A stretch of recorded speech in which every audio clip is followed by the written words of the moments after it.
शहर की रोशनियां हमेशा की तरह जगमगा रही थीं। लोग अपनी अपनी जिंदगी में मसरूफ थे। इन्हीं लोगों के दरमियान एक नौजवान था, अहमद। अहमद एक कामयाब इंसान था। अच्छी नौकरी, खूबसूरत घर, दोस्त, शोहरत, सब कुछ था उसके पास। लेकिन एक चीज नहीं थी, अल्लाह से ताल्लुक। वो अक्सर नमाज कज़ा कर देता, कुरान पढ़ने के बजाय मोबाइल में वक्त गुजार देता। जब भी उसकी माँ कहती, बेटा नमाज पढ़ लिया करो, तो अहमद हंसकर कहता, अम्मी अभी पूरी जिंदगी पड़ी है। एक रात अहमद देर तक काम करता रहा। बारिश हो रही थी। कमरे की खिड़की से ठंडी हवा अंदर आ रही थी। वो थका हुआ बिस्तर पर लेटा और आंखें बंद कर लीं। अचानक उसे सीने में शदीद दर्द महसूस हुआ। सांसें तेज होने लगी।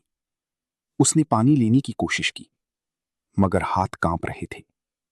वो चीखना चाहता था, लेकिन आवाज नहीं निकल रही थी। और फिर चंद लम्हों में सब खत्म हो गया। सुबह घर वालों ने देखा, अहमद बेजान पड़ा था। मां जोर जोर से रो रही थी। बाप खामोश खड़ा था। दोस्त हैरान थे कि कल तक हंसता बोलता इंसान आज खामोश कैसे हो गया। कुछ ही घंटों बाद अहमद का जनाजा कब्रिस्तान ले जाया गया।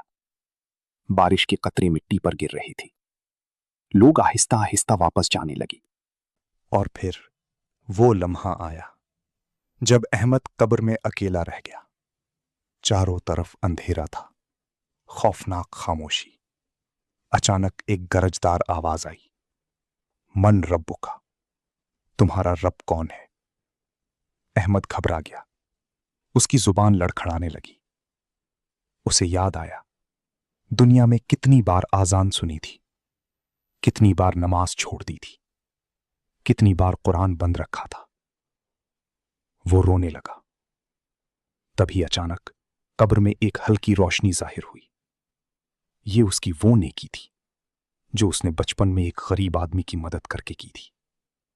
वो एक कुरान था जो उसने कभी मस्जिद में रखा था। वो एक दुआ थी जो उसकी मां हर रात उसके लिए करती थी।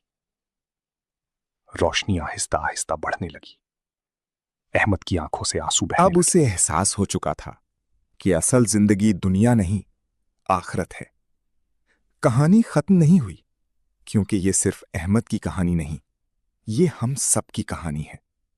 आज भी वक्त है नमाज की तरफ लौट आने का, कुरान को समझने का और अल्लाह से अपना ताल्लुक मजबूत करने का, क्योंकि कब्र की पहली रात हर इंसान ने अकेले गुजारनी है।